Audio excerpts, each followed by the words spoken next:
super excited to be here with Alex Monroe. Hello, thank you very much. Yes, I don't get that excited because I'm not sure that I got that much to say, but we'll see how it goes. Alex, in your own words, what do you do? I call myself a jewellery maker. I'm a jewellery maker, but I design and make jewellery. I design a collection of jewellery and then I make that collection of jewellery. And then we show it round at the various fashion shows. So it goes off to Paris and New York and Milan and Tokyo and Sydney and all around the world. And we sell it to people that own shops, and we then make it by hand, all here in the UK. And then we send it out to them and they sell it to customers. I'm a kind of yes can do sort of person, and I regret that sometimes. That's a very humble description, because as I see you, you're really one of the most iconic British jewellery makers and jewellery designers. That's nice of you to say. So that's how I see you.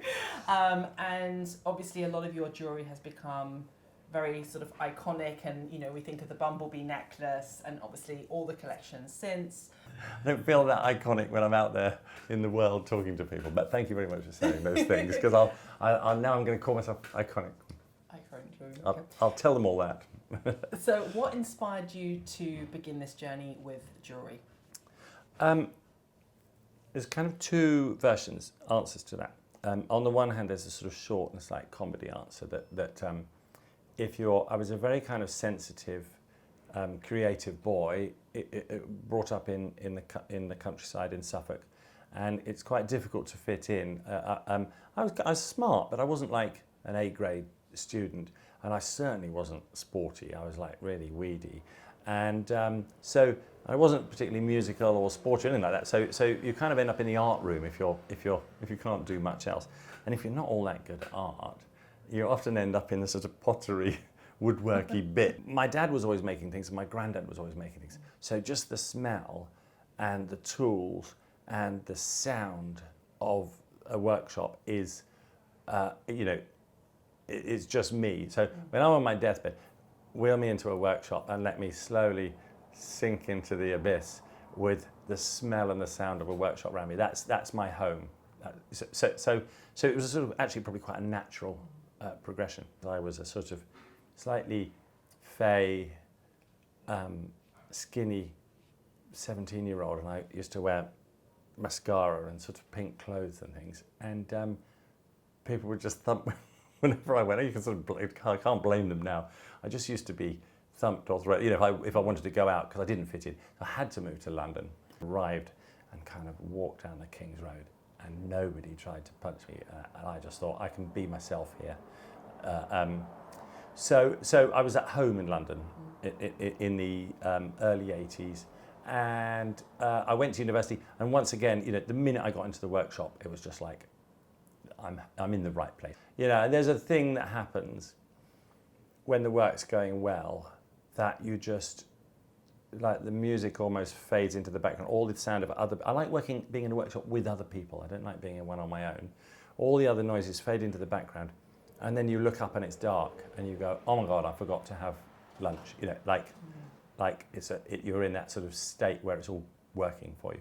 But of course, I kind of equate it to perhaps surfing or something like that. 90% of the time, it doesn't go right, and you haven't hit the mark, and so you're constantly, it's frustrating, and it gets you angry, and you go home going, God, and then suddenly things happen, and time stops, sound stops, everything stops, and you end up with this thing. One of the pieces I'm well known for is the bee, and that was just like, I remember sort of looking up and going, oh my gosh, I've done everything I felt, everything I thought. I think this is happening in this piece. So tell us about a couple of these pieces. I'm going to pick out. Yeah. This is from the whale here is from your current collection. Naturally. Well, it's current, but we're just launching another one. The thing about the collections is, I almost don't look at them as collections. It's more like a body of work. So people have bought pieces of jewellery from me 35 years ago, and they've worn them every day since. And we've come back and reconditioned it, and they still look great, and they're still wearing them. So we do make lots of new pieces, but some pieces kind of stay for longer than others, and the jewellery all works. When I do a collection, I kind of almost don't like to see someone in sort of matching everything from the collection. I like to see someone in something they had for another bit layered up with another things, with something new, you know. So all the jewellery works together. We go out and do drawing. So we've got an idea of what we want to talk about and what we want to explore. And then we go and do drawing. And the drawings come back and we sit down as a design team and think, oh, this looks nice. Then we move on, we design at the workbench. So we move on to the workbench and we start making things. Now the whale was such a beautiful thing to make, because you'd have to be a jewellery maker to kind of get how it was made. But it's such a joy to carve that shape out of solid silver. And particularly, I liked the kind of tummy texture, which is a technique we use with a ball fraser on there. But I mean, it's just, you just can't help touching it and stroking it. And then when it's on, it just looks great on as well. I mean, the fundamental thing is we're making beautifully handmade jewellery for people to wear and to love and to look great in. So it's got to be like fashionable to be worn by all of our lovely customers. So it just has to look great. It has to make people feel great. That's kind of the acid test, the sort of end result of everything. So I was really interested in the concept of the bee in classical art as a symbol of what I saw as the symbol of the inevitable pain of love. Like if you put yourself on the line with love, you're also going to have pain in that. And I was really intrigued by that. And then I started studying about bees, and then I was thinking, well, this bee that I was making was a female bee, and we love bees. They look all soft and cuddly, but actually they pack a really tough punch if you cross them. So I love that idea of feminine strength. I love the idea of the inevitable pain of love. So I was trying to make the bee, but also the bees are sort of silently going around saving the planet. They're pollinating plants, and there's these awful, stories you hear about sort of California where they have the wine groves and they have to import bees to pollinate because there's no wildflowers for them. You just think, why are you so mad you don't plant wildflowers between the things so that bees can coexist with the production of food?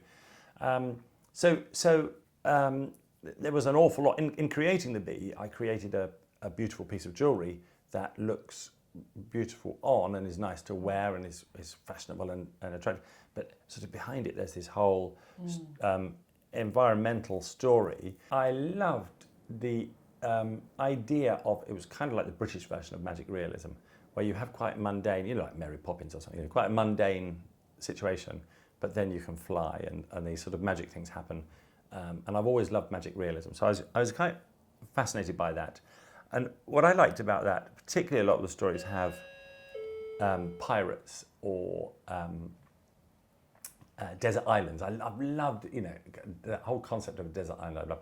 It seemed to me to kind of symbolise hope, and also a feeling that particularly now when things seem pretty dire and there's a lot of sort of angry people and stuff like that, the idea that there's actually fantasy and hope and magic sort of still exist. There's all still here. It's just that we're not sort of identifying it at the moment. We're sort of ignoring it. Which I rather like. There are some of those stories have the magic's there, but once you grow up, it's still there, but you can't see it because you've grown up, you've changed, not the magic that you have from childhood. Those are the lovely themes in that. But the hope, magic, dreaming kind of elements that you just mentioned now just feel generally at a time, and it's definitely something we think a lot about at Wonder Room, which is like, hence the name. It's this idea that we're at this time where there's just so many heavy things going on around us. And making sure we keep hold of that spark. I think that magic and that hope's still there. Because I'm so lucky that in the business that I work in is that an awful lot of people here at the business are young women, and so what I find is that young women probably haven't sort of come up through the established routes. They're slightly more. they're slightly more creative and free thinkers, and they approach things rather than the fact this is the way it's always been done. It's like well, how can we, how do I want to do it? Yeah. Looking at it here and now. So that's like my biggest kind of pleasure, is just having all these people around and talking to them, and so there's like tons of hope and enthusiasm and magic and around. It's just like it's always there. It's just giving more attention. It's kind of seeing it. Yeah. And choosing to orient one's attention towards it, because that's a choice as well. Yeah, It's exactly. about where do you want to put your energy and Which focus? I think it's isn't that a bit of a sort of Mary Poppins-y sort of story, or is it Mary Poppins where the dad's so tied up, with his job and with his banking or whatever, exactly. that he can't see all the magic in front of him. I think that's quite a good analogy for what's happening at the moment. Like all this, kind of, everyone's so wrapped up in this kind of boring, mundane stuff that actually the magic's all there, and we need to look after the magic and nurture it and respect it, rather than imagine that it's not there. Yeah, kind of.